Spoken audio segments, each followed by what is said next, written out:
C'est un grand plaisir et je vais faire tous mes efforts avec mon français ruiné par très longtemps sans le parler chaque jour. Si tu veux pas le faire en albanais. Je vais parler en français et si ça me vient, kur më vjen fjala kam me fol për. Voilà. Si që e dëgjoni nga aksenti, Angelini vient nga Franca, por me rënjët në Vermosh. Les racines sont à Vermosh. Et moi, je me souviens toujours, chaque fois que je parle de toi, ou qu'on parle de toi, ou ton nom entre dans une conversation, de quelque chose de très très belle que tu avais dit la première fois que tu as visité l'Albanie. Quand tu as raconté ta vie et quand tu as dit que peut-être j'ai pris mon chemin de danseur dans le ventre de ma mère pendant que mes parents échappaient dans les montagnes et sur le chemin tortueux là, et en bougeant dans le ventre de ma mère plus que normalement, j'ai commencé à danser. Mmh, c'est vrai. Je crois que c'est l'idée que le chemin de l'exil, c'est déjà peut-être presque un chemin artistique. Du coup, ça nous donne aussi l'idée de réfléchir aussi sur qu'est-ce que c'est que l'exil, qu'est-ce que c'est que l'immigration, qu'est-ce que c'est que toutes ces questions qui traversent notre époque en plus d'une façon terrifiante en ce moment. Et voilà. Mais je vais revenir à ma question personnelle. C'est vrai que ça m'a donné cette chance d'être bicéphale, un peu comme l'aigle albanais finalement, qui a deux têtes. Alors une tête qui vient de mon père, de Vermosh, etc. Et puis la tête qui est celle de la France, qui m'a accueilli, enfin qui a accueilli mes parents et qui a permis que je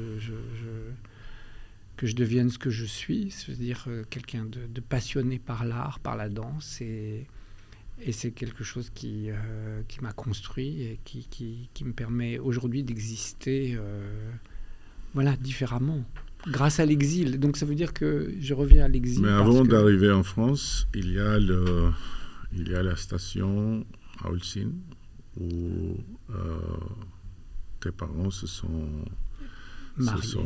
mis oui. Après avoir échappé oui. de Vermosh dans un champ de réfugiés à Guérovo. Oui. 2 semaines après l'arrivée en France, tu es né. Voilà. Ouais.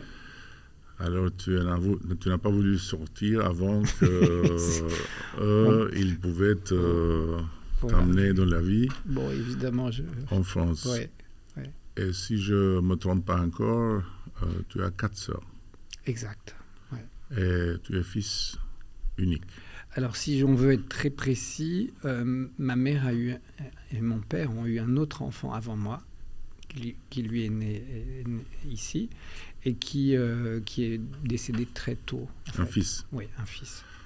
Alors, tu es grandi dans une famille avec 4 sœurs, et toi-même, le fils unique, voilà. Dans la tradition albanaise, celui qui allait hériter tout le nom et toutes les responsabilités et même le fusil si nécessaire. Hein.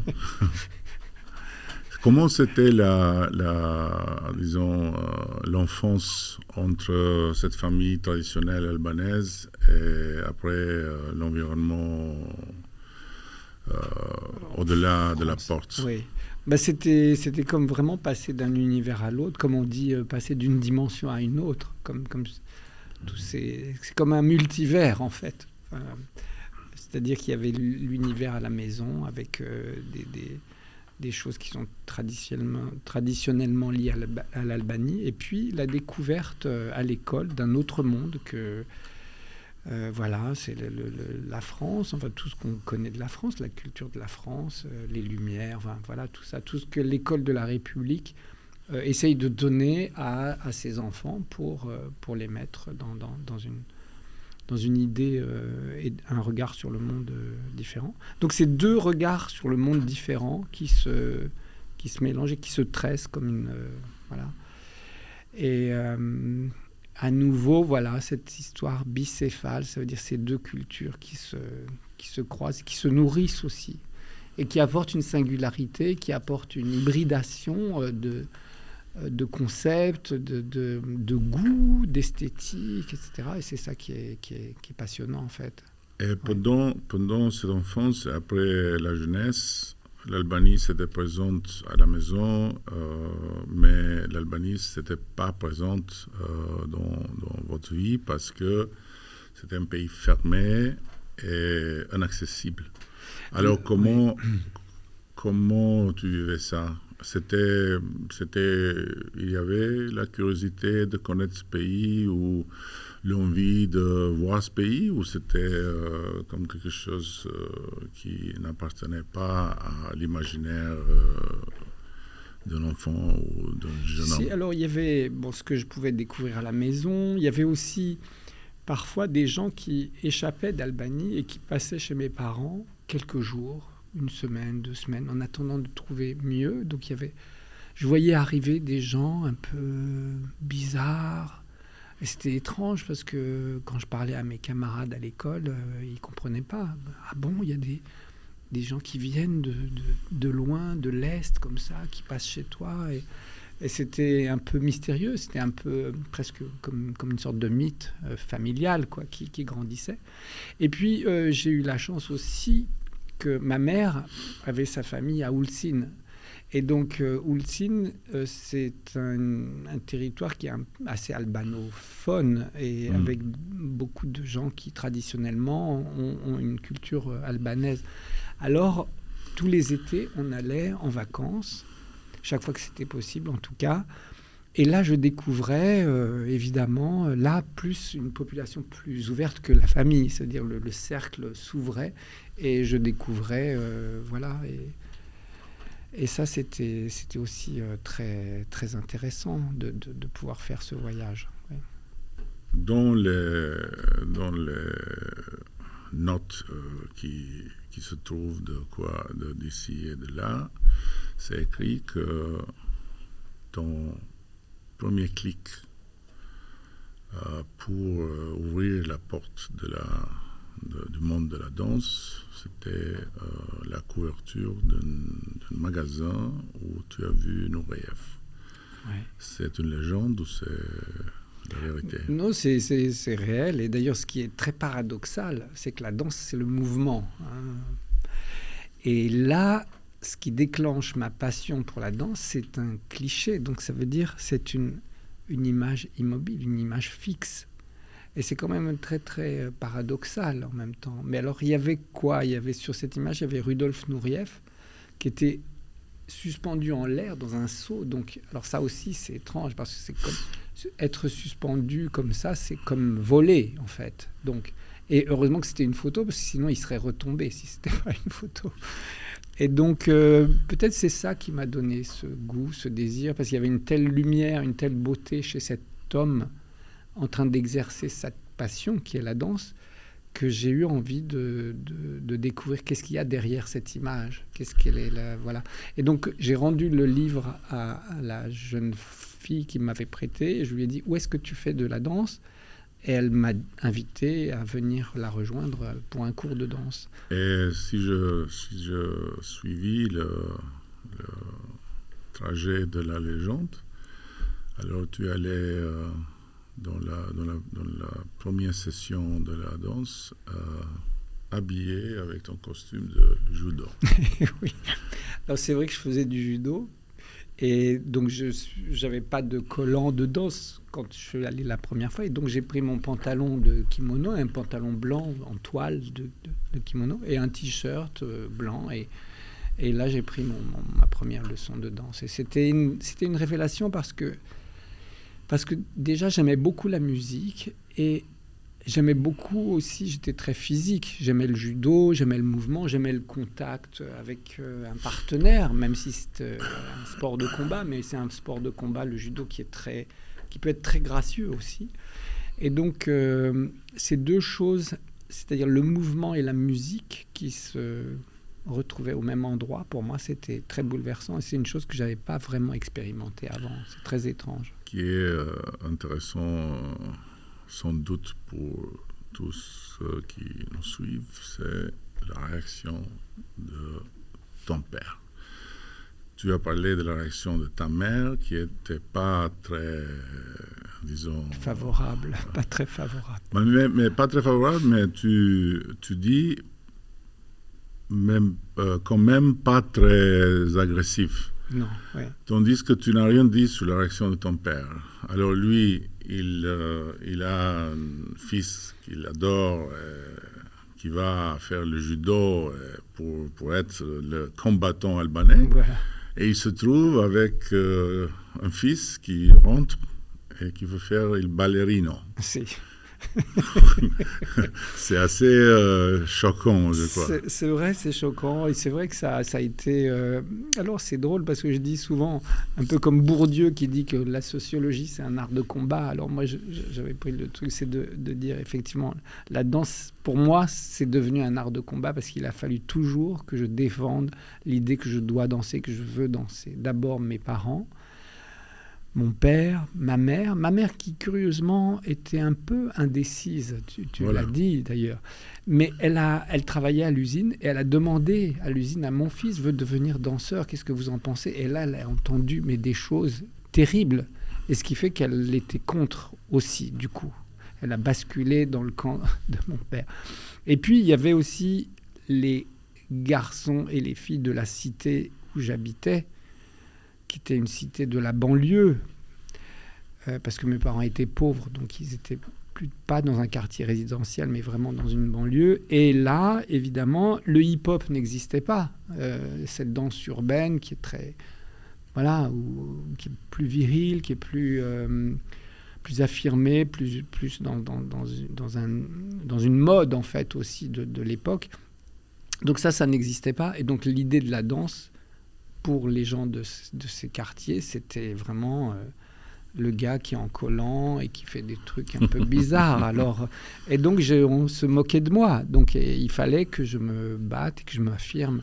Et je trouve que l'adversité, parfois, permet de renforcer un désir.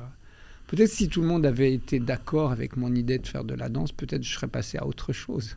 Peut-être la peinture ou, je sais pas, la musique ou je ne sais quoi. Mais cette adversité contre la danse et contre moi, je l'ai pris comme un combat à mener. Et ce combat, ça m'a aussi donné une volonté et ça a aiguisé peut-être une forme de résistance. Voilà. Mais peut-être, c'est aussi... ça fait partie des raisons où ça fait partie de l'énergie qui t'a poussé d'aller au-delà du danseur qui sert dans une troupe qui est sous un directeur, sous un metteur en scène, pour devenir toi-même le créateur de la danse et le général pour cette armée de combat, peut-être. Oui, peut-être. Après, c'est vrai aussi que quand on danse pour un chorégraphe, on défend une vision du monde, on défend une option artistique, on défend des concepts. Et moi, compte tenu de tout ce qu'on vient de se dire, j'avais l'impression qu'il y avait une altérité qui s'était créée en moi, avec des univers différents, ma famille, mon pays d'origine, puis la France, avec tout ce qu'elle a aussi d'intéressant, de passionnant à travers les artistes qui l'ont traversé. Et à un moment, je me suis dit peut-être qu'il y a quelque chose à faire avec cette hybridation, avec cette mixité qu'il y a dans mon esprit aussi.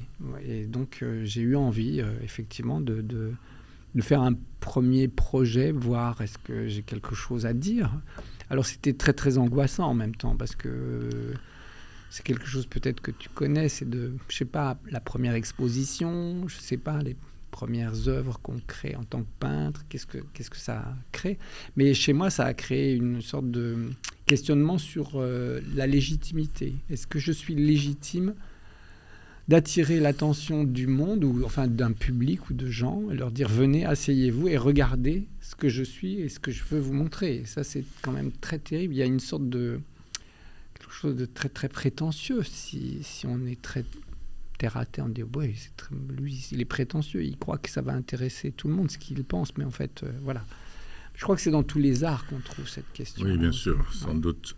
C'est un peu l'émanation de Dieu. Il n'y a rien à voir pour créer ton monde et pour que tout le monde soit intéressé à ton monde. Voilà, c'est ça. Il n'y a rien à faire. Ouais. Et après, il y a une vie qui commence entre les plus grands théâtres du monde. Et en même temps, avec tout ce bagage, disons, de l'exil, de la banlieue.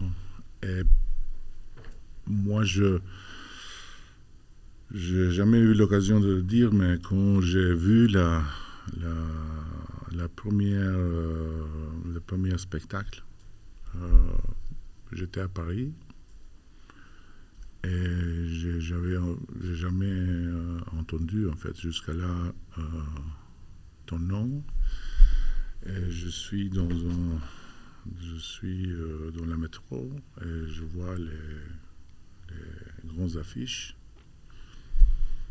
Angeline Prelozzi. Et je me dis, mais... C'est bizarre ce nom. Ça a l'air d'avoir quelque chose avec moi et avec l'Albanie. Après, je commence à m'intéresser. Je découvre un peu tout.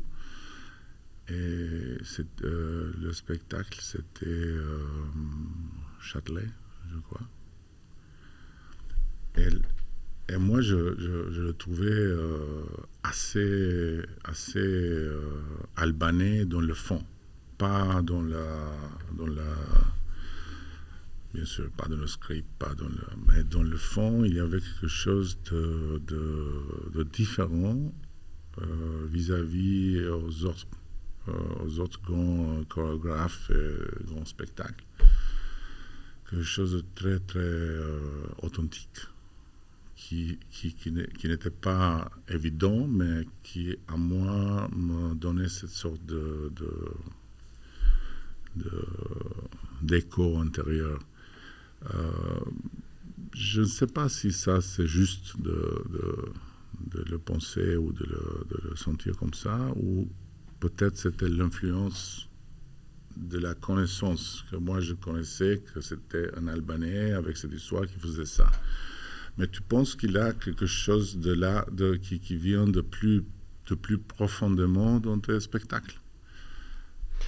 Oui, moi je crois que oui. Il y a quelque chose qui nous échappe. Heureusement, parce que si en tant qu'artiste, tu le sais très bien, Eddy, si quelque chose ne nous échappe pas, c'est qu'on est encore dans des choses très évidentes dans une sorte de lieu commun, au sens réel. Ça veut dire un lieu commun, ça veut dire c'est quelque chose qui est commun à tout le monde. Donc si quelque chose nous échappe, alors on échappe aussi un peu au lieu commun. Et je crois que pour un artiste, c'est vraiment important ça, de laisser échapper quelque chose qui est inconscient en fait, qui est au fond de nous, mais qui n'est pas raisonné. Et je pense souvent que l'art, c'est un mélange entre l'instinct et l'intelligence, je crois. On a toujours tendance à penser qu'un artiste, c'est pas forcément lié à l'intelligence, ou bien que c'est que instinctif. Mais je pense que c'est les deux, parce qu'il faut quand même avoir une certaine acuité du monde, au moins le monde dans lequel on est, je veux dire le monde de la peinture, le monde de la danse, le monde de la musique. C'est-à-dire avoir une sensation de ça, ça veut dire une curiosité aussi. Ça veut dire où est-ce que je vais me situer par rapport à ce monde-là et par rapport à une époque aussi. Quelle position je vais prendre moi en tant qu'individu avec ce qui me caractérise. Ça veut dire ce qui est au fond, cette chose qui finalement s'échappe de moi toujours. Même quand je ne veux pas qu'elle s'échappe, elle s'échappe toujours. Et donc c'est ça, je crois, la vraie question, c'est ce mélange entre une forme d'intelligence et un instinct peut-être qui est viscéral et qui est lié à cet inconscient.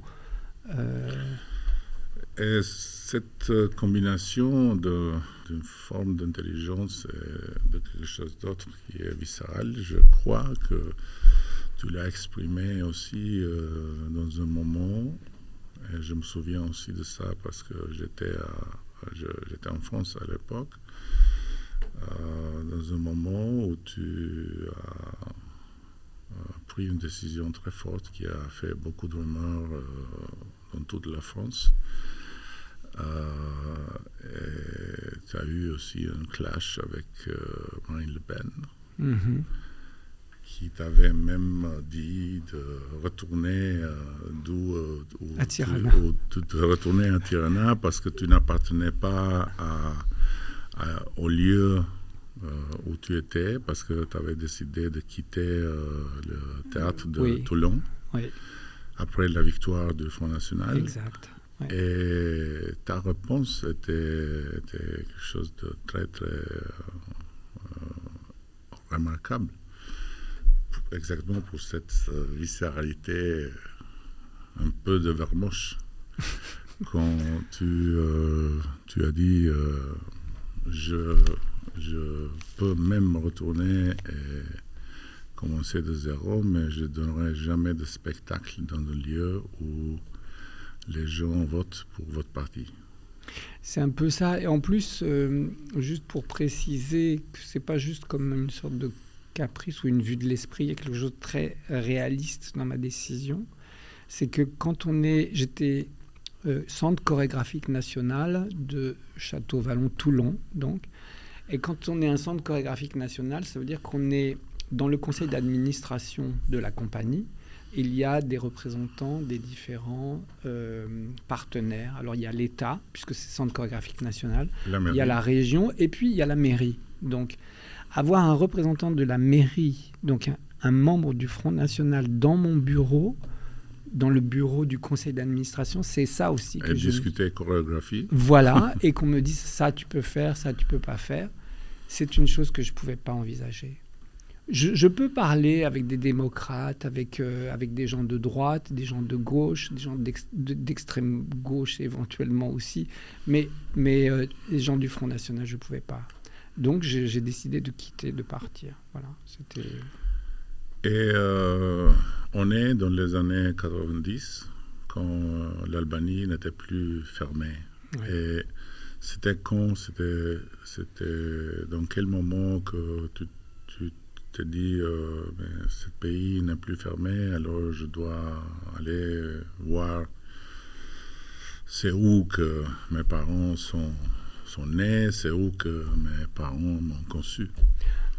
Oui, ça c'était quand le pays s'est ouvert, alors là j'ai eu ce désir, et puis en même temps qui s'est cumulé avec une invitation de venir, et évidemment j'ai tout de suite réagi positivement, et c'était un moment assez remarquable, assez inouï, parce que j'en ai parlé à mes parents, j'ai dit voilà, je suis invité à Tirana, à danser à l'opéra de Tirana, et je voudrais que vous veniez, voilà. Et ils ont accepté, ils sont venus, et ça a permis de les ramener à Vermoš, en fait. Il y a eu ce moment très fort où j'ai eu le sentiment effectivement de faire un chemin inverse, c'est-à-dire que la maison était toujours là. Je sais pas si la maison était là, mais en tout cas j'avais de la famille à Vermoš, et donc on a rendu visite à mon oncle, des cousins, etc. Quand qui vivaient là, oui. Qui se rencontraient pour la première fois depuis toujours. Exactement. Et puis moi, j'ai vu des gens que je n'avais jamais vus, mais que je reconnaissais. C'est très, très étrange comme sentiment de voir quelqu'un, quand on reconnaît, ça veut dire qu'on connaît à nouveau. Mais là, je ne les ai jamais vu avant. Donc, comment je pouvais reconnaître quelqu'un que je n'avais jamais vu, mais je sentais tous les liens, presque tous les atomes, tous les chromosomes qu'on a en commun. Quand je rencontrais la personne, c'était absolument bouleversant. Et après la première visite, tu es revenu plusieurs fois? Oui, alors à plusieurs égards. D'abord parce que y a eu cette demande du ballet de l'Opéra de Tirana qui voulait que j'intégrais des ballets de ma composition. Et j'ai toujours donné gracieusement, sans les vendre, tous les ans quasiment des ballets pour les danseurs de l'Opéra de Tirana, pour participer, pour essayer de rendre à ce pays ce qu'il m'avait donné et ce qu'il avait... et de renouer ce lien que j'ai au fond de moi avec l'Albanie. Oui. Mon sentiment, c'est que tu n'as jamais évité de dire oui à une invitation ici. Ça veut dire tu as toujours le plaisir de revenir quand il y a une opportunité. C'est quoi, maintenant que la reconnexion s'est faite depuis longtemps, c'est quoi qui t'attire pour revenir? Qu'est-ce qui te plaît de l'Albanie, dans le sens que tu dis, bon, je vais là parce que j'aime ça ou j'aime ça ou j'aime ça? Parce que c'est chez moi un peu, quand même. C'est chez moi c'est presque comme une extension du sentiment familial, en fait. C'est-à-dire que c'est chez moi comme c'était chez moi quand j'étais dans la banlieue parisienne, et qu'il y avait quand même dans la banlieue parisienne un endroit qui était chez moi, mais qui n'était pas la France directement, mais qui était un peu l'Albanie quand même. Donc c'est cette chose-là, mais qui s'extend, qui prend une autre dimension, c'est-à-dire c'est tout à coup, c'est le pays qui est chez moi aussi. Et donc chaque fois que je reviens, c'est un peu comme si je reviens chez moi. C'est comme si je reviens vers l'enfance, c'est comme si je reviens vers ma famille, et ma famille aussi bien mes parents, mais aussi ma famille albanaise qui est le peuple albanais. Et parlons de ta famille, ta femme, tes filles. Est-ce qu'elles aussi sont d'une façon ou d'une autre connectées avec l'Albanie, ou c'est plus tranquille? D'abord, il y a une hybridation puisque ma femme est française, donc elles sont un peu comme moi aussi j'étais, c'est-à-dire qu'elles sont françaises, mais elles ont le sentiment profond de l'albanitude, presque on pourrait dire. Et c'est assez agréable quand même de voir que quelque chose se transmet.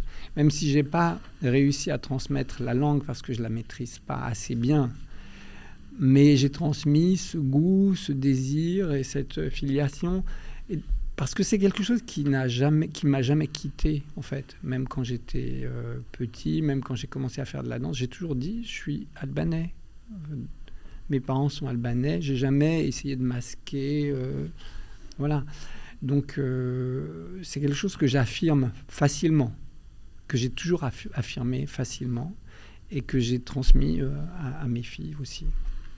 Et elles sont venues? Oui. Et elles ont aimé? Elles ont adoré.